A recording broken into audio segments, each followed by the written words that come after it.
Dobar dan, dragi gledatelji, dobro došli na Games Croatia podcast. Games Croatia je projekt Hrvatskog audiovizualnog centra za promociju i razvoj hrvatske industrije video igara na nacionalnoj i svjetskoj razini.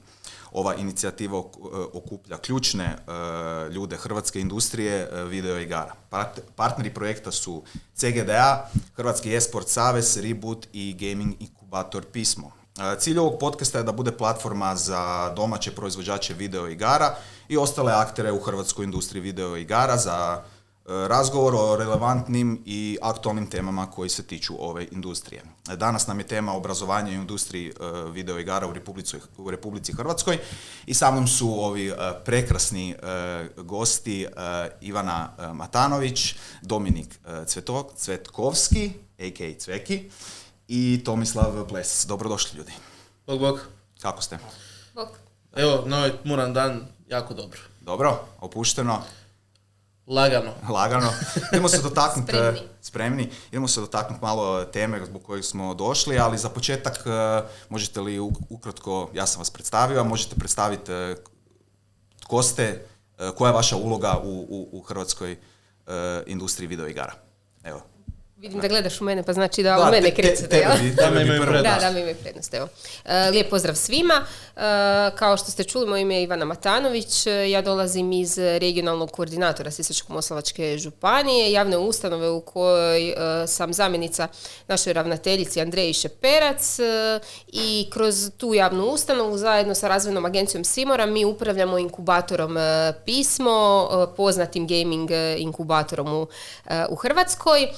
Ja sam inače došla u inkubator na poziciju suradnika koji je radio na promociji i marketingu. Kasnije sam postala zamjenica, no uz sve neke operativne zadatke najviše se nekako držim onog što najbolje znam, a to je definitivno marketing i PR, tako da je to nekako ono moje glavno zaduženje kad govorimo o inkubatoru Pismo i uopće gamingu. Odlično. Dominik? Da, ja... Di bi počeo? Di bi završio. 35 minuta se snima. Da, moram sad štopati. Da, ja sam došao u Novsku u stvari kao prvi predavač za Unity. S time sam onda i bio i prvi startup u inkubatoru, odnosno prvi otvorena firma i sad sam prva akcelerirana firma iz inkubatora. I mislim da to nekako sažima u najkraćem mogućem segmentu sve. Odlično, hvala ti, Tomislav. Pozdrav svima, evo moje ime je Tomislav Plesec, radim isto u regionalnom koordinatoru Sisačko-moslavačke županije. Radim na poziciji voditelja projekata i u principu projekt kojim se sada najviše bavim je projekt AI and Gaming EDIH, odnosno Europski digitalni inovacijski hub, gdje u principu još malo proširujemo tu priču oko gaminga sa još nekim tehnologijama poput recimo umjetne inteligencije. Međutim, osim toga, naravno, uključen sam u aktivnosti inkubatora Pismo. Zapravo, na aktivnostima inkubatora Pismo sam od prvog dana od 2016. godine kad smo krenuli u tu cijelu priču. I evo, isto tako, uključen sam i na projekt Centra gaming industrije, o kojem ćemo, vjerujem, kasnije dosta još razgovarati. Tako je, da, razgovarat ćemo. Idemo za početak. Evo, pitao bi vas kako vidite trenutno stanje obrazovanja za video igre u Hrvatskoj? Da li to ide prema boljem? Kako smo sad, kakvi smo bili prije 5 godina? Pa ja mislim da svakako ide na bolje, jer mislim da to naši rezultati pokazuju kako naši, ali tako i ostatak Hrvatske koji se bavi obrazovanjem za video igre. Mislim da je puno više zapošljavanja, mislim da puno više ide ka tom smjeru i mislim da su rezultati samim time bolji. Sad da može biti bolje, uvijek može biti bolje i ništa nikad nije savršeno, ali mislim da težimo ka savršenstvu. Znači idemo prema... Da, pa mi svakako kad gledamo iz neke naše perspektive smo definitivno poprilično puno, bez neke lažne skromnosti, utjecali na uopće nekakvu svijest o tome koliko je to obrazovanje u ovom sektoru industrijske grane jako važno.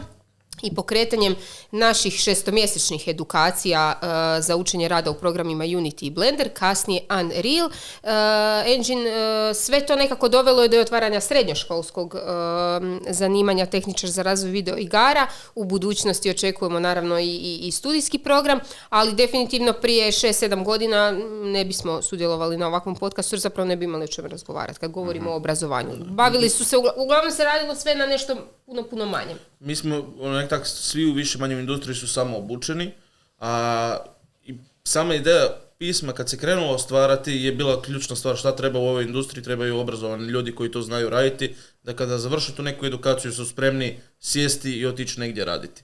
Tako da to i je jedan od ključnih temelja kojima se mi jesmo bavili i bavimo se i dalje. Samo smo malo proširili te temelje.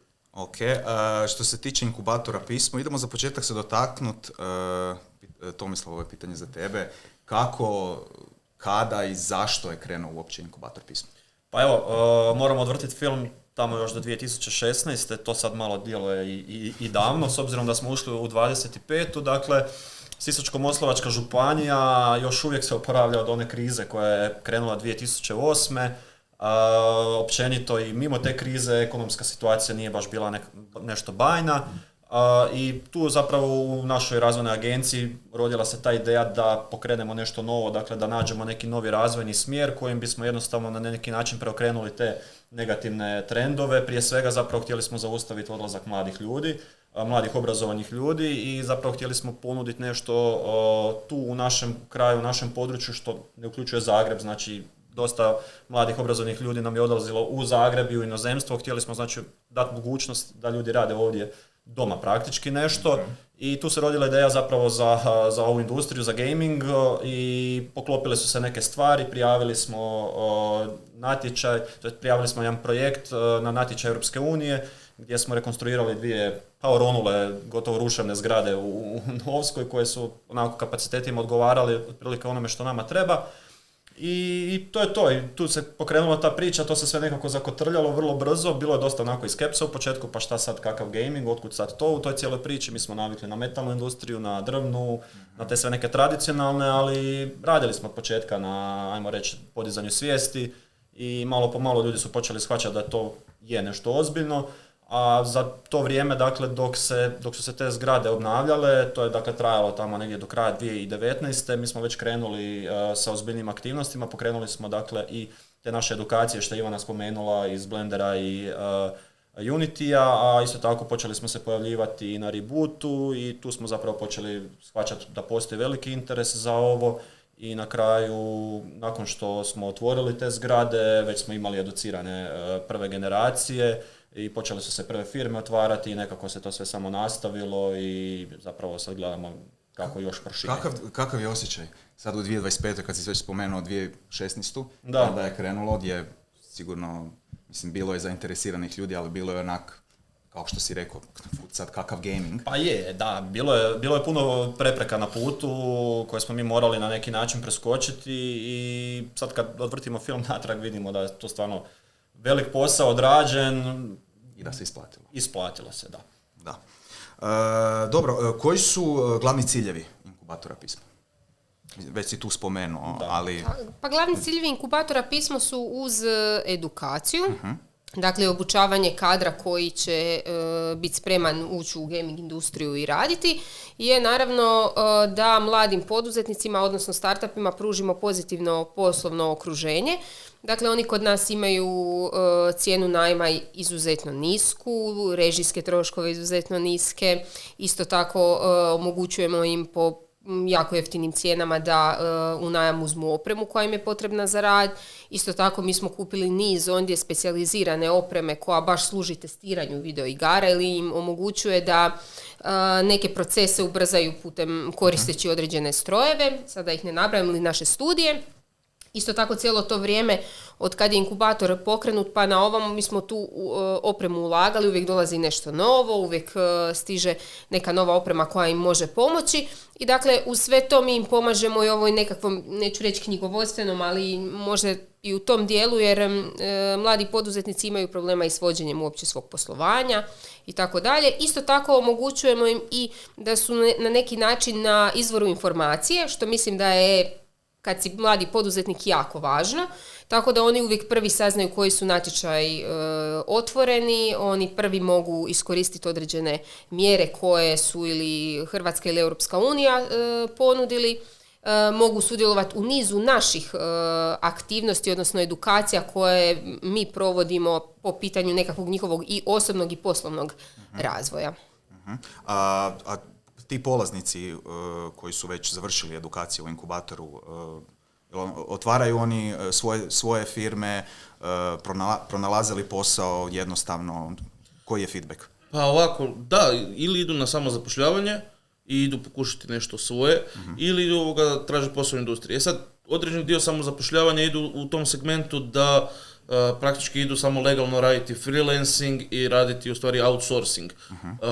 Što je nekima ovako zanimljivo jer neki imaju ostvaraju kontakte tokom edukacije gdje kao mogu raditi na 3-4 projekta istovremeno, što je kao svakako pokrije jedan dobar dio novaca umjesto da rade za jednu plaću, dok neki jednostavno odluče da žele ići možda raditi neki svoj projekt, svoju igru i tako dalje.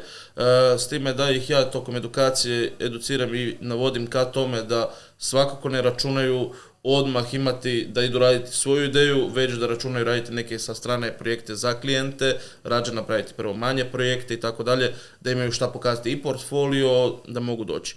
Sad da, trenutno situacija u IT-u cijelom, a tako uključujući gaming je malo nezavidna, odnosno malo je zeznuta što se tiče traženja posla i zapošljenja i svega, no mi smo završili s edukacijom, mislim da u 12. mjesecu, ako dobro sad kažem, u 12. mjesecu i vrlo brzo ćemo imati popunjen indikator koji je nama potreban da idemo sa novom generacijom, a to je da je barem 25% polaznika edukacije zaposleno ili samozaposleno. Tako da mislim da ne utječe previše, vidi se utjecaj nečega, ali mislim da je to više utjecalo krajem prošle godine i mislim da se sad već vidi lagano oporavak svega toga, tako da mislim da neće biti nikakvih problema i ovim putem pozivam sve da se zaista prijave, jer imat će posla za sve, ali to je sad situacija koju u programiranju. Svi su mislili ići u programere i neće morati raditi ništa i lagano će ići. I onda je zaista taj pik bio tokom korone, poslije korone, kad su svi morali zapošljavati jer je masa bila i sad čuju za masovne otkaze koji nemaju veze sa zaista ljudima koji rade u industriji, nego jednostavno sa nekim potpuno drugim direktorskim, menadžerskim odlukama. A imamo neke brojke koliko je do sada polaznika bilo u inkubatoru? 400-tinjak, tako Da. nešto. Mi smo imali 9 generacija, otprilike po 40 osoba na Unity Blenderu, 2 generacije završene Unreala po 20 osoba otprilike. Tako da, približavamo se mi brojci preko 350 u ovom trenutku i očekujemo tu 10. jubilarnu generaciju do sredine ove godine da ćemo pokrenuti. Odlično. Imamo neku zanimljivu priču, neku uspješnu priču za... Pa njih ima za more, primjer. da. Da, sad je jako teško izdvojiti jednu, imamo... A da se ne naljute ovi drugi? Da, Aha. imamo Šalim. od ljubavnih priča do uspješnih Da. priča, do neuspješnih Ajde priča. ljubavne, ajde ljubavne. Pa ne Ajde, znam idemo sa prvo kojim te. ljubavnima da krenemo. Skoro svaka... Ne tvojima. Skoro svaka generacija se desi da muško ide na edukaciju Unity, a žensko ide na edukaciju Blendera i da zbog zajedničkog rada koje rade, jer su potrebne jedna i druga strana, Tako je. tokom timova upoznaju se, zbliže se na nekim osobnim stranama i evo tako imamo i brakove i djecu, zaista smo pravi inkubator. Da, sad nam stižu čak 2 bebe, jel da? Da, sad su nam 2 na putu. Radimo i na natalitetu. Tako je. Jako lijepo. Isto tako moramo se dotaknuti Gaming Industry centra, tog projekta. Možete li nam reći malo više o tome, o čemu se tu radi? Pa evo, Centar gaming industrije je naš novi projekt i tomu će se uključiti. Naime, po uspješnosti inkubatora Pismo i uopće nekih mogućnosti koje je nama otvorio Fond pravedne tranzicije kao Sisačko-moslavačkoj županiji, u kojoj se zapravo uz Istarsku dalo na mogućnost da kroz oko 100 milijuna eura ulaganja na neki način jednu industriju koja više ne funkcionira prenamjeni u neku drugu. Mi smo odlučili iskoristiti to između ostalih naših projekata koje radimo i da izgradimo Centar gaming industrije. O njemu se sanja i govori duže neko vrijeme, dakle od kad je zapravo nastao inkubator, mislim da se od tad priča i da smo čak rekli da je to sad već skoro da smo u 9. godini priče, no ove godine smo, točnije prije nekoliko dana, započeli sa izgradnjom. Prije svega osigurali smo financiranje u iznosu od 38,6 milijuna eura za prvu fazu. ključ u ruke i kroz tu fazu 1 izgradit će nam se studentski dom za 250 studenata sa svim pripadajućim studentskim sadržajima poput studentske menze, dakle učionica i tako dalje. Zatim zgrada fakulteta. Isto tako za 250 studenata, studija koji će biti posvećen razvoju video igara i za kojeg evo se spremamo ovih dana zapravo pustiti nabavu za kreiranje tog studijskog programa koje će izvoditi sveučilište u Zagrebu, kod nas u Novskoj. Uz to idu i svi mogući sportski sadržaji, što unutarnji, što vanjski, dakle sportska igrališta za tenis, odbojku, košarku, rukomet i tako dalje. Ide jedna sportska dvorana sa zatvorenim, odnosno unutarnjim olimpijskim bazenom. U ovoj fazi gradi se i energana koja će zapravo napajati strujom cijeli ovaj prostor koji se prostire na 9 hektara i gradit će se prometnica. Fazom 2 za koju smo u pregovorima s Europskom komisijom, naime jer kad smo kreirali taj projekt i kad smo zapravo dobili prve troškovnike, izašli smo iz gabarita projekata koje Ministarstvo regionalnog razvoja i SAFU koji nam je evo sad tu i susjed blizu, mogu potpisati i donijeti nam taj ugovor, tako da nam komisija mora ipak još dati jedno zeleno svjetlo. U pregovorima smo, evo nadamo se da ćemo u nekim kratkim rokovima i od njih zapravo dobiti pozitivan odgovor, jer sve za sad evo ide u dobrom smjeru, što bi se reklo, a onda ćemo u toj fazi, dakle za što smo pripremili dokumentaciju, graditi i akcelerator gaming industrije za sve ove naše startupove koji su zapravo bili u inkubatoru da mogu u njega preći. Isto tako tu je baza nekakvih 200 osoba koje će imati svoju radnu jedinicu i veliki inkubator s 2500 sljedećih mjesta u kojemu će se onda moći testirati video igre i izvoditi niz programa evo vezanih upravo uz ovaj gaming svijet. Odgovorila si mi odmah na sljedeće pitanje što je bilo, što možemo očekivati od... Da, pa ja kad krenem pričat, ja se ne zaustavim. Ali, isto tako pitanje kao i za inkubator, kakav je osjećaj? Rekli ste da od samog početka se priča ta priča za Gaming Industry Centar. Kakav je sad osjećaj nakon toliko godina? Kad smo kod toga, kad možemo očekivati da projekt bude gotov? Pa otprilike možda 3 godine, to je nekakav plan. Da, evo Ivana ispravi me ako sam nešto krivo rekao, faza 1 to je ovako jednostavni dio građenja i to je krenulo, zgrada fakulteta i doma, dakle to bi trebalo biti kroz 2 godine gotovo. Paralelno s time planiramo i izraditi taj studijski program kao što je Ivana rekla. Faza 2 će krenuti nešto kasnije, ali nadamo se da će to biti tokom ove godine, tako da sve skupa cilj nam je da bude otprilike za 3 godine gotovo. Ali da, osjećaj je onako podijeljen. S jedne strane ne možemo zapravo vjerovati da smo došli do toga, jer stvarno pričamo o tome i sanjamo praktički od prvog dana kad inkubator otvori vrata i kad smo shvatili da će vrlo brzo on popuniti svoje kapacitete. A s druge strane svjesni smo zapravo koliko posla je pred nama i kakav smo, ajmo reći, zaloga i zagrizli, jer jednostavno dosta je to velik projekt, dosta mnogo dionika je u to uključeno. To su sve neke stvari koje trebamo iskoordinirati, ali mislim da smo kroz ovih proteklih 9 godina pokazali da imamo nešto iskustva i znanja u ovome, tako da na dobrom smo putu, to vjerujemo i eto, malo po malo doći ćemo do toga. Sigurno ste čuli ovoga da uspoređuju Novsku sa Katovicama, da su to hrvatske Katovice, da je to centar gaminga u Hrvatskoj i pogotovo sad nakon Gaming Industry Centra kad se napravi, sigurno će biti. Ali idemo se dotaknuti malo mladih ljudi i hrvatske gaming industrije po pitanju koliko je ona zainteresirana za mlade talente i kako uopće privlači, kako privući osobu da ide raditi u gaming industriji. Pa, teška pitanja. Još sam je ostavio na Katovicama, baš sam htio reći ovog da ljudi nas više uspoređuju sa Silicon Valleyem, ali ok.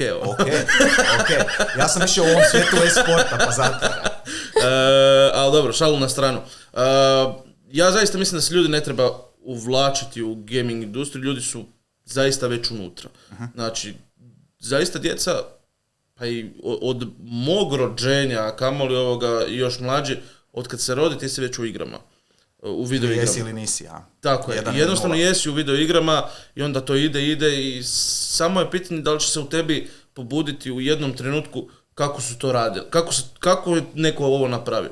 A ako se to zapitaš, već si u smjeru da ti uđeš u to, da li te zanima kako je to išlo u 3D-u, kako su to animacije napravile, kako je to isprogramirano, već imaš dobar potencijal za ući u taj svijet.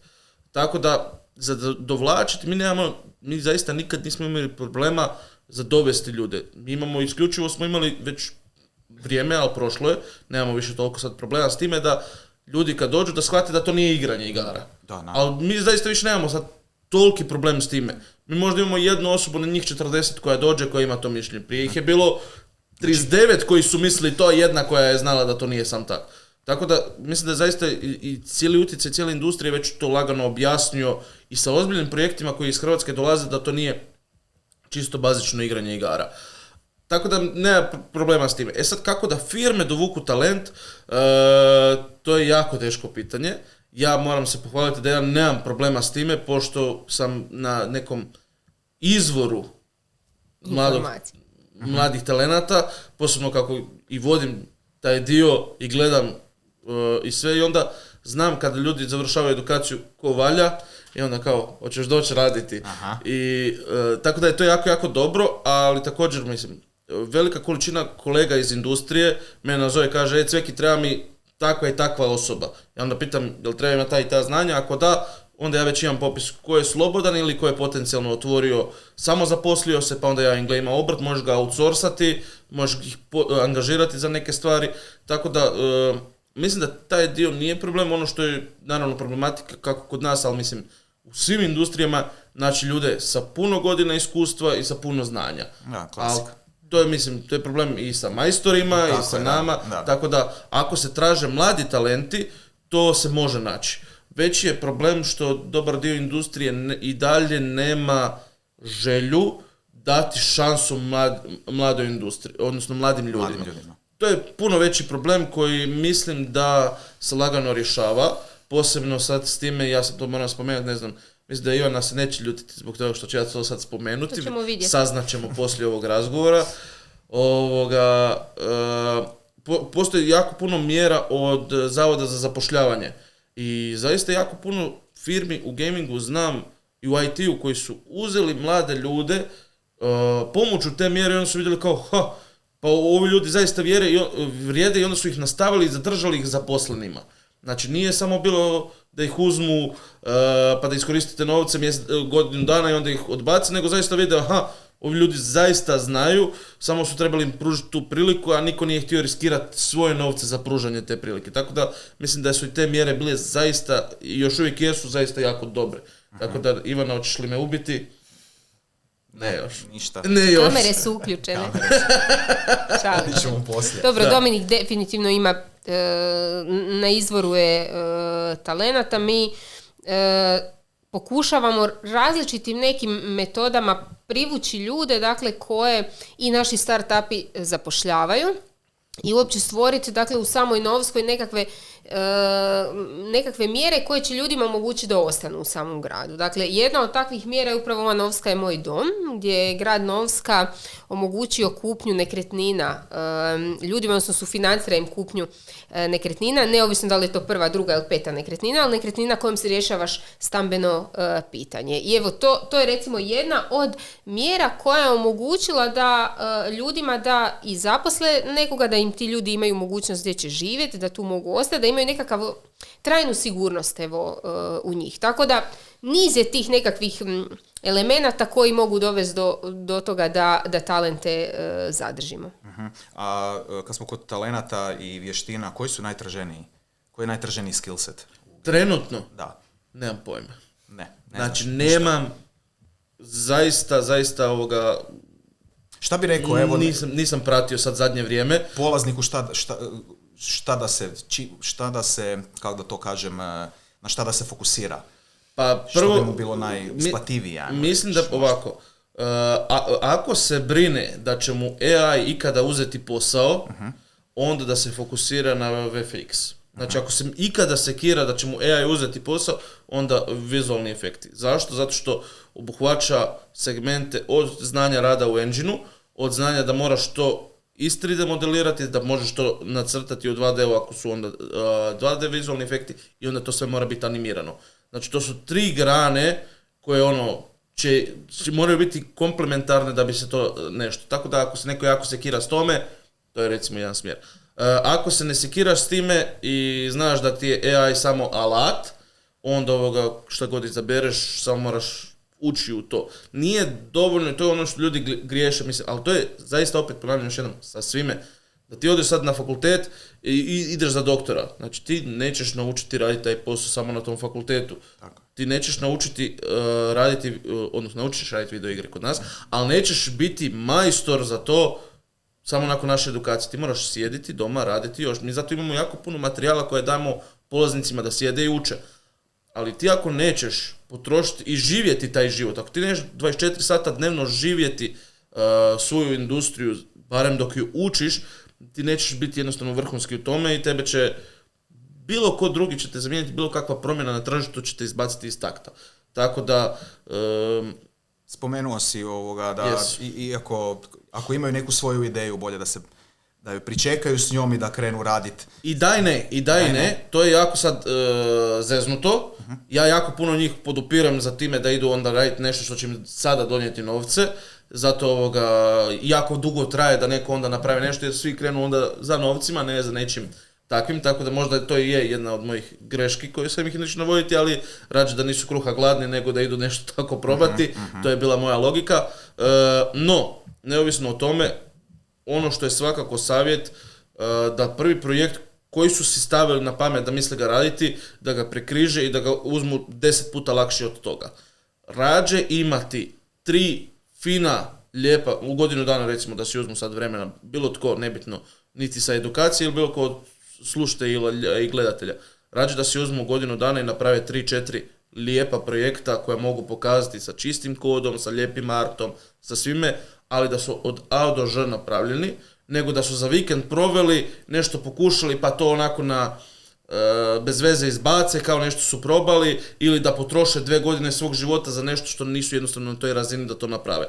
Moraju proći nekoliko puta manjih projekata, ali da ih naprave u cjelini, puno će više značiti poslodavcima, puno će više značiti partnerima, publisherima, a i samim njima jer će znati gdje su šta zeznuli i šta sad mogu pametnije sljedeći put. Mislim, sve u životu je test and trial. Ti moraš nešto probati da znaš šta te sve može naći na tom putu. Okay, i sad znamo da će za gradnju gaming centra neće biti toliko problema jer smo imali puno problema sa građanjem pisma. I sve te neke probleme koje smo imali, imamo iskustva sada za dalje. To je to jednostavno. Da. Kako sam nas izvuku. Ostao sam bez riječi, svaka čast. Crveno se ugasilo. Htio bi se dotaknuti obrazovnog sustava, jer u moje vrijeme informatika je bila nikakva, znači prije 20-25 godina osnovna škola i srednja. Htio bi saznat kako obrazovni sustav može bolje pripremiti studente za rad u gaming sektoru. Imamo tu ikakvo... Pa, evo, ja mogu početi iz svog kuta, ali da, ovo isto jedno ovako malo teže pitanje. Mislim, Dominik je tu već na tragu tog odgovora bio kroz ovo što je ranije rekao, da mi možemo ljude naučiti ovaj tehnički dio koji im je neophodan, možemo ih naučiti programiranju, artu i to sve zapravo što je bitno i to i radimo. Međutim, mislim da je isto tako bitna ova nekakva informacija o samoj industriji, o tome da ne srljati, čisto da budu realni, da im se pokaže znači da kad prođeš edukaciju, da ti nisi odmah stručnjak, znači da tvoje obje noge moraju biti čvrsto na nozi, na zemlji i ovo što kažeš ti, znači polagano kreni, ne preskači stepenice. Mislim da je to nešto ključno i da im se da do znanja da ipak je to industrija koja je dosta kompetitivna i da to sad što si ti završio neku edukaciju, da ne znači da ćeš ti za 3 godine biti milijunaš. Znači to ti treba biti jasno od početka. To je nešto što mi možemo u početku napraviti i to je nekakva, ajmo reći, i naša misija kao inkubatora, pripremiti nekoga da izađe van u industriju, da proba, bilo kroz samozapošljavanje ili kroz zapošljavanje, a onda na tebi je dalje kako ćeš se ti u tome snaći. Naravno, naše mentorstvo i nekakav guidance, to će i dalje postojati, savjet ćeš uvijek dobiti u inkubatoru, ali... Da, vidim da Cvek ima dobre savjete za svoje studente. Da. Da, samo je bitno koliko ga poslušaju. Da, eto, mislim... Pa imaš iskustva, tako da ja bi te poslušao. Nakon 9 generacija mislim da ga slušaju. Vole ljudi ovoga nekad iskusiti na svojoj koži. Ja isto da se... I propitati da li se neko ispravno. Da, mislim, ja isto pitam za neke svoje savjete u svom poslovanju, ljude sa puno više iskustva u ovoj industriji, ne znam, Andrija Lovenskog i tako dalje, neke s kojima sam si blizak i ostalo. Pa nekad ja njih ne poslušam jer mislim da sam ja možda pametniji ove sekunde, a opet u konačnici, da se razumijemo, ne postoji recept za uspjeh. Znači nešto što je važilo nekome i nešto što je nekome prošlo prije 5 godina, tržište se promijenilo, nešto je došlo drugačije i možda sad tvoja ideja koja je tada bila loša bi sad bila ok. Tako da, znači nekad je dobro poslušati savjet, nekad je dobro ići svojim putem. Pa nekad se trebaš zaista i samo peći. Da. Nekad zaista ali trebaš. Općenito, dakle, ok, mi danas govorimo o ovoj industrijskoj grani, ali možda ne bi uvijek trebalo izuzimati gaming, odnosno ovu industriju od svih ostalih. Dakle, kako postići uspjeh? Dakle, svaka ona i najjeftinija knjiga koju možemo naći na kioscima govori o uspjehu u bilo kojoj branši. Dakle, puno ti elemenata moraš imati, puno sreće moraš imati da bi uspio. Ista stvar je i u gamingu. Dakle, nije tu ništa sad priča drugačija, da se tu nešto treće posebno mora desiti. Da, moraš se obrazovati, to je jako se baviš drvnom industrijom, moraš se obrazovati, moraš raditi na svojim strojevima, tako isto i tu. Dakle, potpuno je isto. I biti uporan, ne posustati. Sve ono što ti nude, kažem, sve te knjige s nekakvih kioska, možeš primijeniti u gaming industriji. Dakle, ako želiš uspjeti. Jedino nešto što možemo baš usporediti u inkubatoru i baš vidjeti ovoga kao nešto konzistentno u stvari, evo sad mi baš kad si bila pričala, da najbolje rezultate imamo gdje su parovi u pitanju. Da. Ili gdje imaju jako dobru podršku i međusobno, čak i da nisu parovi u industriji, gdje imaju partneri podršku, tu neku obiteljsku u tom poslu. To je recimo naša crta u našem inkubatoru. Ne znam, imaju studenti tu podršku, jel znamo da je gaming prije 10 godina bio kakav gaming. Što se tiče roditelja, da? Sa te strane koliko znam, da, jako dobro.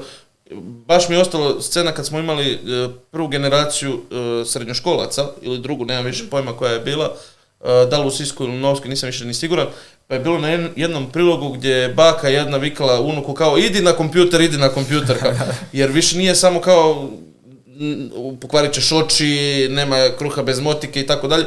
Tako da trošenje vremena nije više. Trošenje vremena, tako da počeli su određene i takve stvari shvaćati da nije kompjuter samo igranje igrica, već i neke ozbiljne stvari možeš raditi za time i u stvari zaraditi za život. Tako da Da, pa mi to vidimo i po našem ljetnom gaming kampu. Imamo taj program za klince od 10 do 15 godina, zapravo za učenike viših razreda osnovnih škola, gdje oni tijekom ljeta dođu na 7 dana kod nas učiti izrađivati video igre. Oni borave onda u učeničkom domu u Novskoj, kod nas su na predavanjima, rade još niz nekih drugih aktivnosti koje mogu raditi tijekom ljeta. Evo, kod nas od ribolova, izviđaštva, pa sada dalje ne nabrajam, bave se i s temom i tako dalje, ali dosta uče i zapravo provode nekih dnevno 4 do 5 sati samo na računalu, ne više. Možda da su doma bi više provodili vremena, ali mi imamo veliki interes i roditelja i djece. Tako da mislim da se i ta svijest mijenjala. Koliki je interes za taj kamp? Pa po jednim ljetnim praznicima preko 100 djece imamo. Preko 100 djece? Da. Očekujemo ove godine oko 150 da će ih biti. Odlično. Pa kad je srednjoškolski program isto krenuo, za jedno mjesto u razredu, dakle, konkuriralo je 20 učenika, 20 djece. Sad, to je bilo u početku, ne znam kako je sad zadnjih godinu dvije, ali interes je i dalje dosta velik. Da, jako je velik i ta djeca koja upisuju recimo tehničar za razvoj videoigara moraju imati zaista dobre ocjene iz osnovne škole, preko 4,8 čini mi se da je prosjek koji moraš imati da bi mogao upisati tehničar za razvoj videoigara bilo gdje ili u Sisku ili u Novskoj. I vrhunski su, zdaj su super, ja imam zaposlenog jednog dečka, čekali smo samo da matura prođe, 1.7. mu je bio prvi radni dan. Odmah. Znači čekali smo samo da matura prođe, jer ovo će možda jako zvučati kapitalistički odvratno, ali učenici u srednjoj školi prolaze Unity, Blender, zvuk i sve ostalo. Uh-huh. Ja sa plaćom za njega imam pokrivena sva područja, jer on zna i 3D, i animirati, i programirati, sva područja. Možda nije vrhunski u svim područjima, ali nekad ti treba jack of all trades da može pohvatati rupe gdje treba. To je zaista jako teško dobiti, to je zaista bilo jako teško dobiti, a da nije samouka osoba. Kako onda, oprosti što te prekidam, kako onda ga usmjeravaš? Ako je on jack of all trades, Da li on cijelo vrijeme ide tako ili ipak osjetiš nišu za neki skillset pa ga uspjeti? Evo recimo od 1.7. kad on radi, on više manje radi sve, s time da malo na nijansu, malo više u engine-u neke ovoga konkretnije stvari, ali stvari je u tome što on može sve. On je zaista naučio sve i nije išao sa pristupom samo programiranje i onda se upoznao sa 3D svijetom, nego on istovremeno uči oba svijeta. Tako da ima te malo jedan drugačiji način razmišljanja nego što imaju ljudi kada se zainteresiraju za jedno specifično područje u gamingu.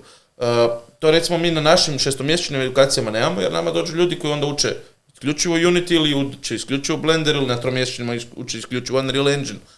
Ali ovo tu je već jedan skroz novi način razmišljanja koji je poprilično dobar. Samo je, kažem, bitno je da poslodavci daju šanse zaista srednjoškolcu da vidiš šta bi on mogao.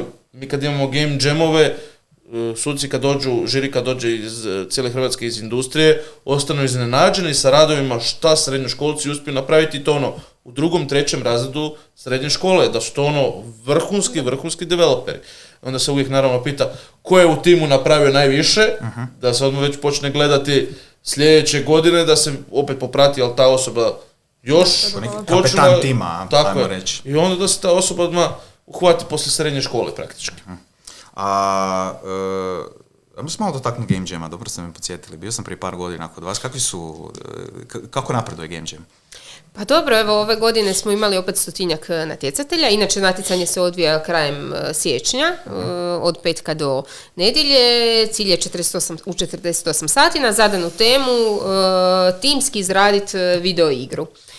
Ove godine opet smo imali stvarno super nagrade, još bolje, još izdašnije. Tako da i to privuklo jedan dio natjecatelja zasigurno. I evo možemo reći da kako nam se otvorio taj tehničar za razvoj videoigara kao srednjoškolsko zanimanje, mi smo dakle onoj standardnoj jednoj kategoriji koju smo imali za odrasle dodali i tu srednjoškolsku, tako da se natječu zasebno jer ipak odrasli programeri i srednjoškolci nisu na istim razinama, mada ovo što kaže Dominik zaista ostanemo iznenađeni kakve radove rade srednjoškolci, no mi smo ih odvojili, tako da evo, i ove godine smo, pa mislim onako, napravili zasigurno najveći game jam u Hrvatskoj s najvećim brojem natjecatelja i nekako to sad već unazad par godina kod nas svaki put ide stepenicu više. Odlično. Koja je tema bila ove godine? Toliko vremena prošlo da se ne sjećam. Ja ove godine nisam bio. Ove godine je tema bila... Ne mogu se sjetiti. Nije bila Fanny ove godine, to je bilo lani. Make me left. Nema, to je lani bilo. To je bilo lani. Lani je bilo Make me left, da. Dobro. Pojma. Da, ne znam, evo sad nije. To izražite. Okay, ne možemo se sjetiti više. Idemo se dotaknuti malo budućnosti. Pričali smo o studentima, o srednjoškolcima, ali što bi država mogla napraviti kako bi poboljšala prilike tim svim talentima, neću ih nazvati klincima. Onaj top komentar, država da uradi nešto. Država da uradi nešto, da. Što može država napraviti? Što može poboljšati? Pa, kad je pitanje gaming industrije i kad govorimo o Novskoj inkubatoru pismo, ja zaista mislim da, neću to nazivati država, nego javni sektor. Javni sektor je dao, čini mi se, sve što je mogao. Dakle, prije svega omogućio je da imamo osposobljavanje, odnosno da provodimo edukaciju Unity i Blender na način da ljudi primaju minimalnu hrvatsku plaću i putne troškove tih 6 mjeseci dok su na edukaciji. Dakle, to je poprilično izdašno. Do sad 9 puta tako za 40 osoba i očekujemo 10. generaciju. Isto tako uveo je javni sektor i vaučere za obrazovanje, gdje opet institucija koja obrazuje ljude, dakle dobiva određena sredstva da tu edukaciju može i ponuditi, dakle zaposliti određene stručnjake koji to mogu ljudima prenijeti određena znanja.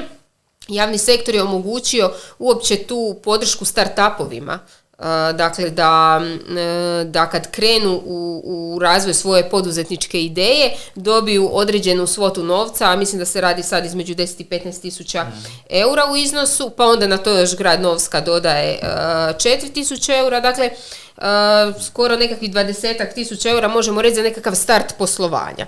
Nedavno nam je na jednoj konferenciji bili su nam i Andrej Levenski, već smo ga spomenuli, bio i gospodin Šlogar, da, koji nam je rekao, kad je čuo sve što zapravo start-upovi dobiju, rekao ono, što bi bilo i gdje bismo mi bili da smo imali išta od ovog navedenog kad smo mi kretali u nekako svoje poslovanje ili uopće kad su imali ideju.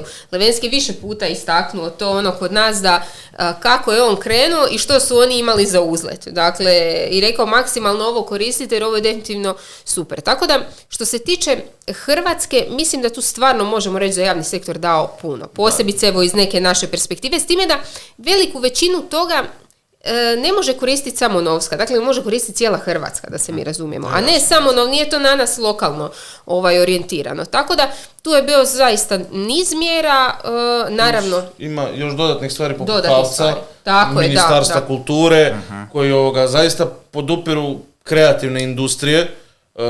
Jako puno startupova iz inkubatora je dobilo što se tiče HAVC-a sredstva, kako za razvoj, tako za i proizvodnju. Ministarstvo kulture, evo isto, kako ide transformacija kulture, ne znam točno kako se zvao poziv, ali prije toga je isto Ministarstvo kulture imalo jedan svoj odjelak, postoji Kreativna Europa, gdje mislim koliko znam, ali evo Aleksandar iz CGDA bi me mogao ispraviti, mislim da je Hrvatska čak i najjača po povlačenju sredstava iz Kreativne Europe, od kad smo krenuli, mislim da nije prošla godina da mi nismo uspjeli uzeti nekoliko projekata, ne jedan, nego nekoliko projekata, tako da zaista mislim da su ogromne šanse za sve.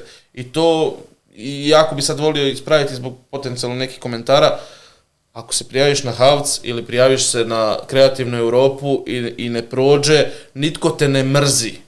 Nego jednostavno, ili ti možda projekt nije dobar, ili je jednostavno bilo puno boljih od tebe u tom trenutku. To je to, znači, te stvari kad ljudi krenu shvaćati osobno, to je jako loše.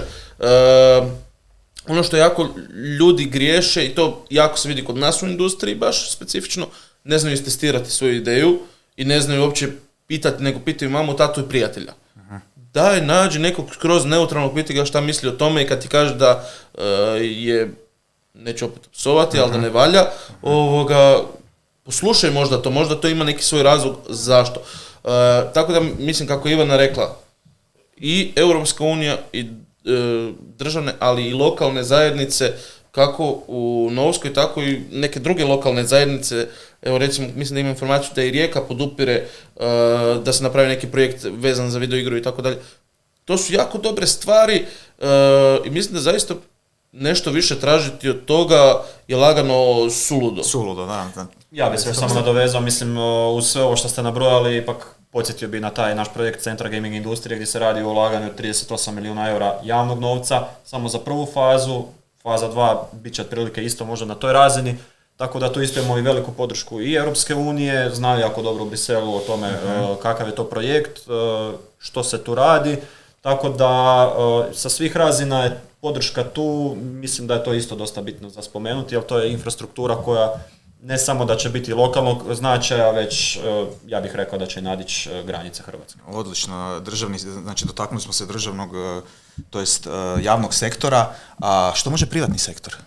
Može privatni sektor nekako pomoći? Da, i ja moram reći da što se ovog segmenta tiče pisma i edukacija, javni sektor tu dosta utječe, one koje je barem zainteresirani, one s kojima ja komuniciram, a to je na način da svaki put kad se pripremi kurikulum nastave, on ne prolazi bez da se pita nekoliko firmi u industriji, je li to sad dobro ili se treba malo specificirati za nešto što će biti potencijalno vama potrebno kroz period od 6 mjeseci kada ljudi završavaju edukaciju i je li nešto možda potrebno mijenjati, prilagođavati i sve ostalo. Tako da u tom segmentu inputa imamo, niti jedna, 9 generacija je prošlo, niti jedna od 9 generacija koje su prošle nije imala isti kurikulum, svaka generacija je imala određene doze promjene u načinu predavanja i u samom segmentu šta se učilo. I to sve zahvaljujući tom privatnom sektoru koji da svoj input sa realnog tržišta rada i kaže, gle, treba će ovo, ova su znanja potrebnija, ovo je zastarjelo, to se više neće na taj način raditi, ne treba se Znači komunikacija je dobra sad. Tako je. Tako da evo, to je što se mog mišljenja tiče. Da, sad. što se tiče još privatnog sektora nasuprot javnog i ovih institucija poput Hrvatskog zavoda za zapošljavanje, Ministarstva regionalnog, Ministarstva kulture, HAVC-a, dakle i nekih takvih institucija. Kad govorimo o privatnom sektoru, mi imamo dvije tvrtke zapravo koje su definitivno na neki način naši strateški partneri. Tu govorimo o Telekomu A1 Hrvatska i brandu gaming opreme White Shark. Dakle, to su zaista dvije hrvatske kompanije koje izdašno potiču rad našeg inkubatora, dakle potiču sva naša natjecanja koja organiziramo, sve evente, dakle Telekom nam je dao i svoju najbržu 5G mrežu u same prostore inkubatora, tako da to je i tu vidljiv nekakav privatni sektor, dakle i njihov i interes i na neki način ulaganje u ono što mi radimo. Da, evo, Vajčark i A1 su uvijek tu. Uz gaming, prepoznali gaming. Bližimo se kraju ovog vrlo zanimljivog podcasta. Pa možemo još. Da. Htio bi vas pitati na koji način da mladi talenti dođu do vas? Kako da dođu do gaming inkubatora? Di da pošalju pismo? Di da kliknu? Di da se prijave? Nek ne zovu na telefon. Fiksni, jer ga nemamo. Imamo samo mobitele, mailove, Discord kanal, Whatsapp grupu. Šta još, Dominik? Što mi stalno zvoni? Teško nas se ne pronaći. Da, nas je stvarno nemoguće ne pronaći. Kad mi neko kaže nisam čuo za inkubator pismo, ja se stvarno pitam da li ta osoba dobro i čuje i vidi. Dakle, brinem se da li sam sve u redu. Realno. Najlakše se upisati, odeš na web stranicu, pismo imaš tamo ponuđene, edukacija, klikneš za prijavit se i to je to. Brzo će se neko javiti. Da, na inkubator-pismo.eu pronaći ćete sve informacije vezane uz inkubator, vrlo lak način prijave na naše edukacije ili nam jednostavno pošaljete mail sa nekakvom idejom, zahtjevom za suradnju, što god. A mogu baš i nazvat ako žele. Da mogu napisati. I na gamingcamp.hr možete saznati sve informacije vezane uz ljetni gaming kamp, prijavu svog djeteta, sve ono što vas zanima eventualno na tu temu, a uskoro će biti web stranica od Centra gaming industrije. Kroz par mjeseci, da. Tako da će onda to biti zapravo neki centralno mjesto svega vezano uz gaming u Novskoj.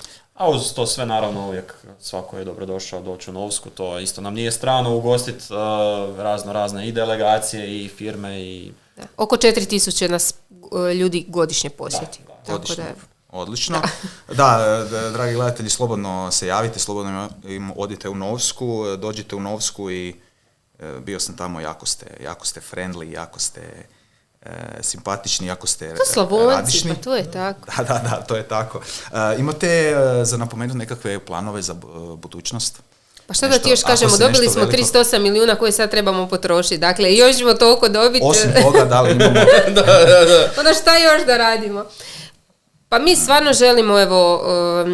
želimo prije svega da zaživi taj centar gaming industrije. To je ono naša prva nekakva, prvi valjda zadatak u rokovniku svima i uopće u nekakvim mislima. Želimo da se za Hrvatsku zajedno sa i ovim Games Croatia kampanjom zapravo i brandingom na neki način čuje izvan okvira Hrvatske. Želimo se tu dobro pozicionirati. Mi želimo privlačiti mlade talente na način dakle da ljudi iz drugih dijelova svijeta dolaze u Novsku. Mi smo uspjeli postići da u Novsku dolaze ljudi iz svih krajeva Hrvatske.